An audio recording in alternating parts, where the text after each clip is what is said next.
Machine Bhagiratha ఈ రోజు మేము ఇంటింటికి నల్లాలు ఇచ్చినాం. అసలు మీరు పుట్టినప్పుడు ఇది ఉన్నోళ్ళని అందరిని అడుగుతున్నాం, వారిని కూడా అడుగుతున్నాం. 2014 కంటే ముందు మన మంచినీళ్ళు తాగలేదా అధ్యక్ష? మన గ్రామాలలో నల్లాలు లేవా? మన గ్రామాలలో నీళ్ళ ట్యాంకులు లేవా?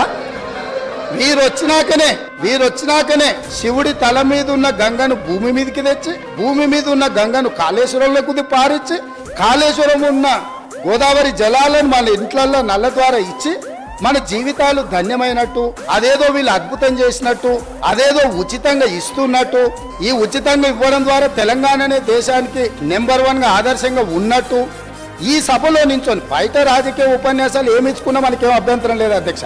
కానీ సభను మిస్లీడ్ చేసే విధంగా శాసనసభ వ్యవహారాల శాఖ మంత్రిగా గతంలో పనిచేసి ఆ అనుభవాన్నంతా ఉపయోగించి సత్యదూరమైన వార్తలు ఇక్కడ చెప్పడానికి ప్రయత్నం చేస్తున్నాడు.